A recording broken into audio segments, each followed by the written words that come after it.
Krishna sir की इस बात से सहमत नहीं हूं कि क्या दोबारा स्वर्ण मेडल से कोई नहीं बनेगा, क्या जरूरत है बनने की?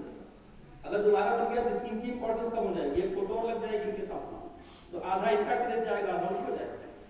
दोबारा कोई बन भी नहीं सकता, बनना भी नहीं चाहिए। और संत की मैं सिंपल परिभाषा बताता हूँ, कृष्णा सर ने अपने व्याकरण के हिसाब से बताया। शब्द में छुपा हुआ है सन और त। सन का मतलब होता है सूरज, त का मतलब होता है तपा हुआ। जो अपने आप को खुद को सूरज की तरफ तपा हुआ मान ले, तपा हुआ बना ले खुद को, वो संत। संत का मतलब उसे दुख सुख अनुभव ये सब चीजें नहीं होती, वो एकदम सेंसलेस हो जाता है, उसे खुशी में हंसना नहीं आता, गम में रोना नहीं आता, वो संत। सिंपल सी भाषा। हम इतना जानते हैं कि विवेकानंद जी से कुछ ऐसी बातें हम सीख सकते हैं कि जो हमारा कर्म, जो हमारा कर्तव्य, उसे हम अच्छे से करें। अगर हम एक पुत्र की भूमिका में हैं तो वो रोल अच्छे से निभाएं, पिता की भूमिका में है तो वो रोल अच्छे से निभाएं, पति की भूमिका में है तो वो रोल अच्छे से निभाएं, मित्र की भूमिका में है तो वो रोल अच्छे से निभाएं। यही मेरे ख्याल से सभी महापुरुषों का एक संदेश होता है कि आप अपने कर्तव्यों से पीछे ना हटें। और जब आप अपने कर्तव्य से पीछे नहीं हटते, आप खुद में सेटिस्फाइड होते हैं, तो आपको किसी के सामने झुकने की भी जरूरत नहीं है। आप अपने आप में अगर खुद से संतुष्ट हैं तो सफिशिएंट। आप भगवान से भी दुनिया दुखी, भगवान से भी सब कुछ नहीं, सब में कुछ न कुछ कमी निकाल देंगे। राम में ये कमी थी, कृष्ण में ये कमी थी, भगवान से भी दुनिया दुखी है, तो आप दुनिया को सेटिस्फाई नहीं कर सकते। आप खुद में सेटिस्फाई रहिए कि हमने अपना काम अच्छे से किया। और जहां तक कर्तव्यों की बात है तो एक लाइन मैंने लिखी है इनके बारे में, मतलब एक इंसान को कैसा होना चाहिए। मुसीबतों से लड़कर ही मैं बड़ा हुआ। मुसीबतें किसी के जीवन में ना आए ऐसा पॉसिबल नहीं, किसी की लाइफ में बिना स्ट्रगल के किसी की लाइफ नहीं होती, और लाइफ होगी तो जानवरों वाली होगी, इंसानों की तो नहीं। मुसीबतों से लड़कर ही मैं बड़ा हुआ हूं, ठोकरें लगी तो गिरा और गिर कर खड़ा हुआ।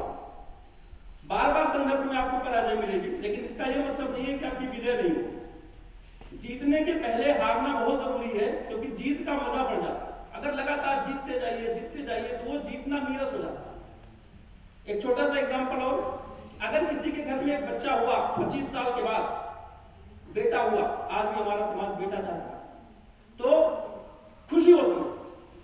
उसी इंसान की खुशी को मैं व्याख्या कर रहा हूं उसकी, समझिएगा।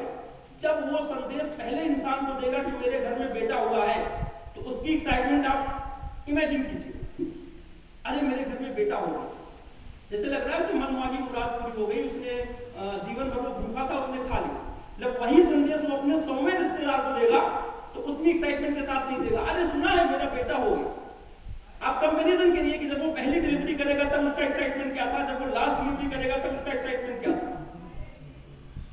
हर सिचुएशन में अगर वो समान एक्साइटमेंट आपके अंदर आ जाए तो आप समझे, और अगर नहीं आता तो भी आप मानो ही। हम लोगों से सीख सकते हैं। अभी मेरी लाइन पूरी नहीं, कंप्लीट करता हूं इसे। मुसीबतों से लड़कर ही मैं बड़ा हुआ हूं, ठोकरें लगी तो गिरा, गिर कर खड़ा हुआ हूं। शांत हूं ये सोचकर कमजोर मत समझना, ये मत सोचना कि बस यूं ही पड़ा हुआ।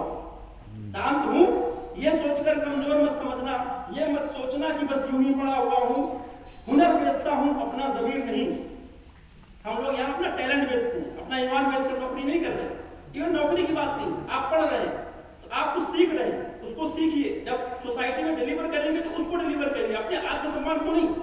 हुनर बेचता हूं मैं अपना जमीर नहीं, इसीलिए अब तक अपनी जिद पर अड़ा हुआ। तो आप अपने विचारों के साथ कभी समझौता मत करिए। जो भी आपके कर्तव्य हो उनको अच्छे से निभाइए, और मुझे लगता है कि आप सफल इंसान बनेंगे।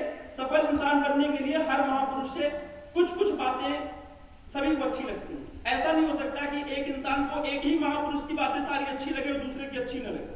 तो अच्छी बातों को आप इकट्ठा कीजिए और अपनी लाइफ को उससे भी अच्छा बनाने की कोशिश कीजिए। धन्यवाद। ताली तो बजा दीजिए।